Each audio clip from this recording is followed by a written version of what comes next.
வாங்க உட்காருங்க. பரவாயில்ல சார். அட பரவாயில்ல, வந்து உட்காருங்க. இல்ல சார், இருக்கட்டும் சார். ஏங்க கழுத்து வலிக்குதுங்க, முன்னாடி வந்து உட்காருங்க. ஏன் டென்ஷனா இருக்கீங்க? இல்ல, நீங்க திடீர்னு வீட்டுக்கு வந்திருக்கீங்க, அந்த டென்ஷன் சார். இதுல டென்ஷன் ஆகிறதுக்கு என்ன இருக்கு செந்தில்? அதானே ஆதி உங்க வீட்டுக்கு வரத நினைச்சு நீங்க சந்தோஷப்படணும். எதுக்கு இவ்வளவு டென்ஷன் ஆகணும்? செந்தில், இந்த கரூர் குழந்தைங்க விஷயத்தை பத்தி நீங்க என்ன நினைக்கிறீங்க? என்ன சார் திடீர்னு என்ன பத்தி இப்படி கேக்குறீங்க? எல்லாத்துக்கும் காரணம் நீங்க தானே செந்தில். உங்ககிட்ட கேட்காம வேற யார்கிட்ட போய் கேட்க சொல்றீங்க? என்ன சார் என் மேல அபாண்டமா இப்படி ஒரு பழிய போடுறீங்க? நாங்க உங்க மேல அபாண்டமாலாம் பழி போடல. எங்க கிட்ட ஆதாரம் இருக்கு. உண்மையை சொல்லுங்க, யார்கிட்ட எவ்வளவு பணம் வாங்குனீங்க? பணத்துக்கு விலை போறவன் இல்ல சார் நானு. என் வீட்டை பாருங்க சார். பணத்துக்கு விலை போயிருந்தா நான் ஏன் சார் இப்படி இருக்கணும்? அப்போ அந்த கரூர் சம்பவத்துக்கும் உங்களுக்கும் எந்த சம்பந்தம் இல்ல அப்படின்னு சொல்ல வரீங்க இல்லையா? நிச்சயமா இல்ல சார். என்ன நம்புங்க சார். அப்படி நான் பணம் வாங்கிட்டு இப்படி ஒரு காரியத்தை செஞ்சிருப்பேன்னு உங்களுக்கு சந்தேகம் இருந்தா என் வீட்டை தாராளமா சோதனை போடுங்க சார். அப்புறம் என்ன ப்ரோ, வீட்ல சர்ச் பண்ணிருவோமா? போலீஸ்க்கு இன்ஃபார்ம் பண்ணிடலாமா ஆதி? அதெல்லாம் எதுவும் வேண்டாம். என்ன ஆதி, போலீஸ் வேணாமா? அப்ப நாமளே சோதனை போடலாமா? சோதனைலாம் போட வேண்டாம்னு சொன்னேன். போலாம்.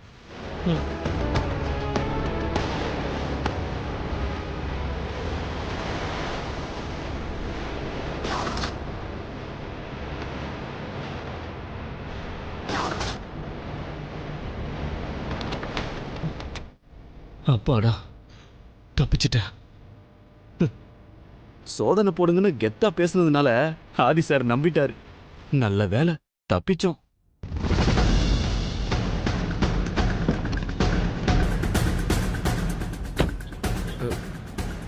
என்ன ப்ரோ, என்ன யோசிச்சுக்கிட்டு இருக்க? இவன் மேல உனக்கு ஏதாவது சந்தேகமா இருக்கா? அப்ப எதுக்கு எங்களை சோதனை போட விடாம தடுத்த?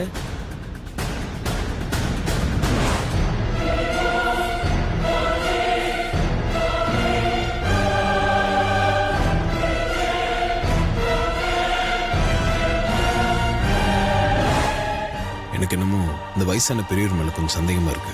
என்ன ப்ரோ சொல்ற? அந்த வயசானவர் மேல என்ன சந்தேகம்? டிவி பார்த்துட்டு இருந்த பெரியவர் நம்ம வீட்டுக்குள்ள போனதும் உடனே அவர் ரூமுக்கு போயிட்டாரு. சரி, அதுல உனக்கு என்ன சந்தேகம்? தூங்க போறவர் எதுக்காக காஃபி கேட்கணும்? காஃபி குடிச்சா எப்படி தூக்கம் வரும்? நம்மள பார்த்த உடனே பெரியவர் உள்ள கிளம்பி போனது எனக்கு என்னமோ இயல்பா படல. Something is wrong.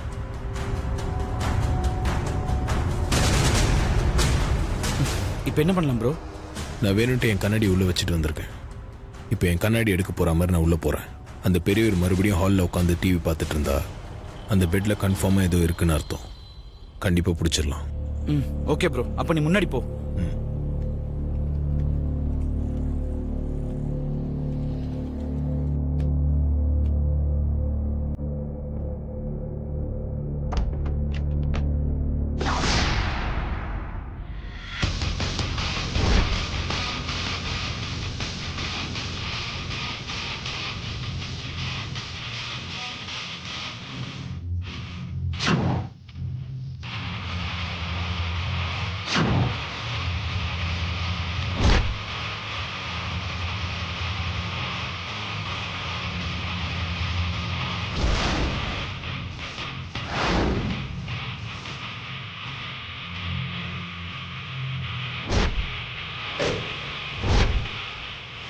ஷாம், வா உள்ள போய் பார்க்கலாம்.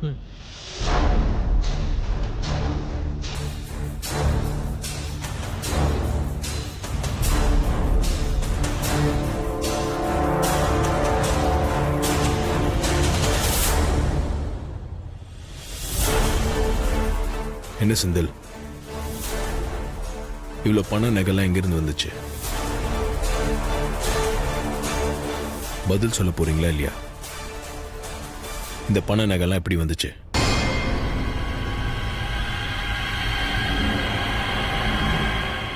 என்ன நடந்துச்சுன்னு உண்மையை சொல்லுங்க. நான் உண்மையை சொல்லிடுறேன் சார். என்ன ஒன்றும் பண்ணிடாதீங்க சார். பால் பவுடர்ல கலப்படம் பண்ண சொன்னது நந்தினி மேடம் தான் சார். இந்த பணம் நகையெல்லாம் அவங்க கொடுத்ததுதான் சார். ப்ரோ பாத்தியா ப்ரோ, நந்தினியோட வேலைய அவளை சும்மாவே விடக்கூடாது. நந்தினி விஷயத்தை அப்புறமா பார்த்துக்கலாம். முதல்ல அம்மாவை கேஸ்ல இருந்து காப்பாற்றணும். இவர் கோர்ட்ல வந்து சாட்சி சொல்லணும். நான் கோர்ட்ல வந்து உண்மையை சொல்றேன் சார். என்ன ஒன்றும் பண்ணிடாதீங்க சார். இப்போ உங்களை விட்டு போறேன்.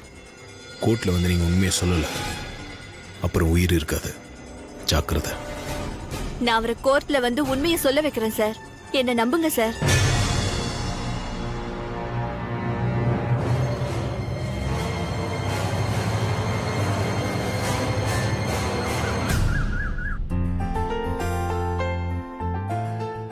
சத்தியம் பண்ணாம போன சாந்தி வீட்ல சோதனை பண்ணி பாருங்கன்னு மாமா கிட்ட சொன்னோம். மாமா போய் சோதனை பண்ணாரா, ஏதாவது கண்டுபிடிச்சாரான்னு தெரியலையே.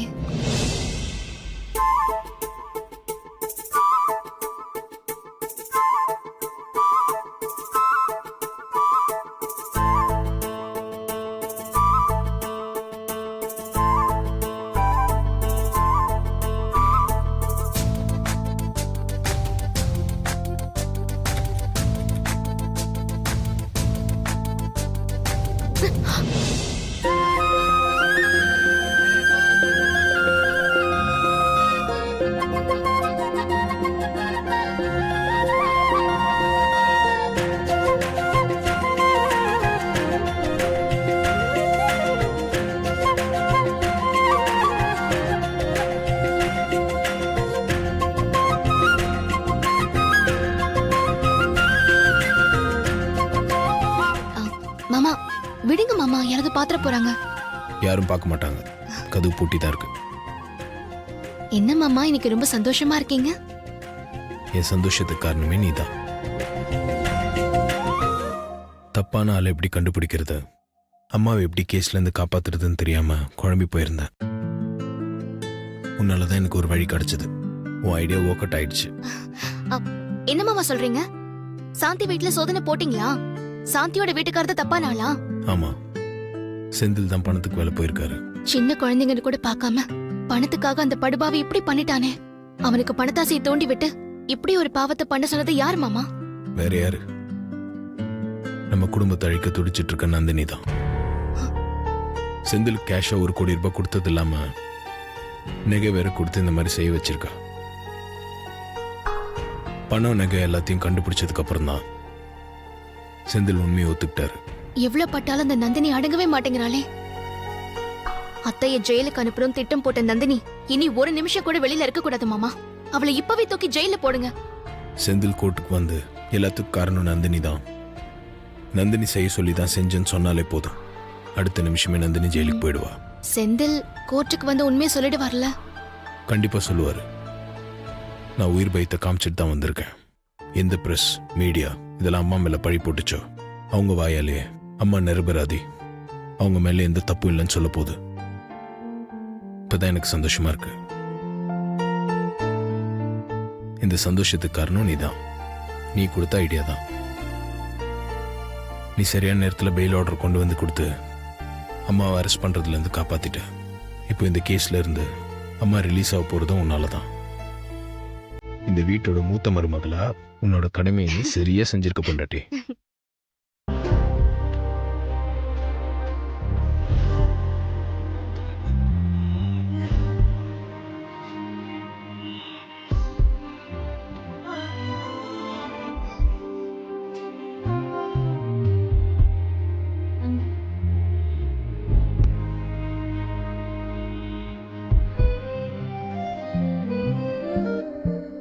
என்ன கொஞ்சம் விடுதலை பண்றீங்களா மாமா? விடுதலை பண்ணிதான் ஆகணுமா? ஆ, என்ன மாமா யாராவது பாத்திர போறாங்க? அப்படியா? கண்டிப்பா விடணுமா? ஆமா மாமா. ம்,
மேடம் டைம் ஆச்சு, உள்ள போலாம். ம் போலாம்.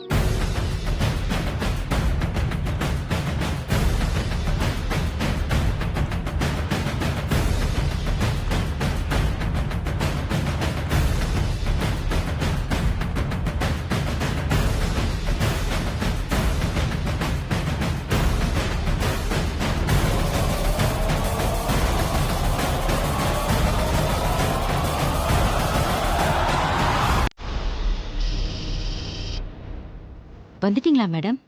நான் வந்துட்டேன். கோர்ட்டுக்கு வெளியில தான் நிக்கிறேன். எல்லாம் கரெக்டா தான் போயிட்டு இருக்குல்ல? அந்த அகிலாண்டேஸ்வரி கோர்ட்ல இருந்து நேரா ஜெயிலுக்கு தான் போகணும். Sure madam. மேனேஜர் செந்தில் மட்டும் அகிலாண்டேஸ்வரி சொல்லி தான் எல்லாம் செஞ்சேன்னு சாட்சி சொல்லிட்டா போதும். அகிலாண்டேஸ்வரி ஜெயிலுக்கு போறது கன்ஃபார்ம். கன்ஃபார்மா அகிலாண்டேஸ்வரிக்கு எதிராக தான் செந்தில் சாட்சி சொல்லுவார். அதுல உங்களுக்கு எந்த டவுட்டும் வேண்டாம். அப்போ அகிலாண்டேஸ்வரி கோர்ட்ல இருந்து வீட்டுக்கு போக மாட்டாங்க, ஜெயிலுக்கு தான் போவாங்க. அதுல உங்களுக்கு எந்த டவுட்டும் வேண்டாம் மேடம். ஓகே, நான் உள்ள வரேன்.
ப்ரொசீட்.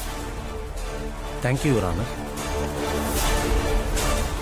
யுவர் ஆனர், எனது கட்சிக்காரர் திருமதி ஆதிக்கடவூர் அகிலாண்டேஸ்வரி அவர்கள் புகழ்பெற்ற ஒரு தொழிலதிபர். மேலும் அவர் பாராளுமன்றத்தில் மேலவை உறுப்பினராகவும் இருக்கிறார். எனது கட்சிக்காரர் பெயருக்கும் புகழுக்கும் களங்கம் ஏற்படுத்தும் நோக்கத்துடன் அவரது தொழில் போட்டியாளர்கள் சதி செய்து எனது கட்சிக்காரருக்கு சொந்தமான ஆதித்யா பேபி ஃபுட் ப்ராடக்ட் கம்பெனியின் பால் பவுடரில் கலப்படம் செய்திருக்கிறார்கள். Objection your honour. கலப்படம் செய்யப்பட்ட அந்த பால் பவுடரை பயன்படுத்தியதுனால 4 குழந்தைங்க உயிருக்கு ஆபத்தான நிலைமையில மருத்துவமனையில் சிகிச்சை பெற்று வராங்க. பொதுமக்கள் Aditya baby food product company மேல கடும் கோபத்தில் இருக்காங்க. கம்பெனி மீதும் அதன் உரிமையாளர் திருமதி ஆதிக்கடவூர் அகிலாண்டேஸ்வரி மீதும் நடவடிக்கை எடுக்க வேண்டும் என பாதிக்கப்பட்ட குழந்தைகள் சார்பாக புகார் அளிக்கப்பட்டு எஃப்ஐஆர் போடப்பட்டுள்ளது. ஆதாரங்களும் சாட்சிகளும் திருமதி ஆதிக்கடவூர் அகிலாண்டேஸ்வரிக்கு எதிராக இருப்பதால் அவரை இந்த வழக்கில் இருந்து தப்பிக்க வைக்க எதிர்க்கட்சி சதி என கற்பனையை எடுத்துக்கிட்டுக் கொண்டிருக்கிறார் எதிர்த்தரப்பு லாயர். யுவர் ஆனர், நான் கற்பனையாக எதுவும் சொல்லவில்லை. என் கட்சிக்காரருக்கு எதிராக சதி நடந்திருப்பதை உறுதிப்படுத்தும் வகையில் தகுந்த சாட்சிகள் என்னிடம் இருக்கிறது. சாட்சியா?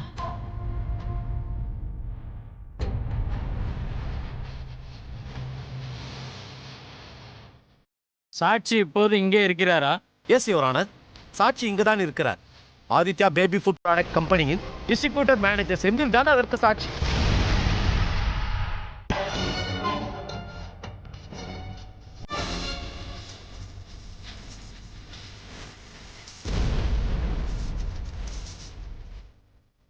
செந்திலை தங்கள் முன்னால் விசாரிப்பதற்கு தங்களின் மேலான அனுமதியை கோருகிறேன். Permission granted. Thank you your honour. Senthil Senthil Senthil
நீங்க எங்க வேலை பாக்குறீங்க?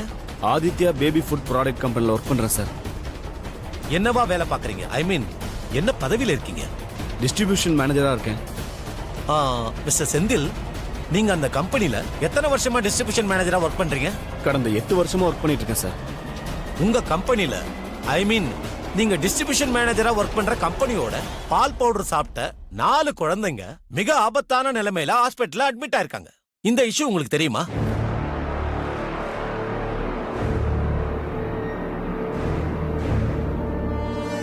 அது உங்களுக்கு தெரியுமான்னு கேட்டேன். தெரியும் சார். குறிப்பிட்ட அந்த கரூர் மாவட்டத்துல பரமத்தியில விற்பனையான அந்த பால் பவுடர்ல மட்டும் கலப்படம் நடந்திருக்கு. அது எப்படி நடந்தது?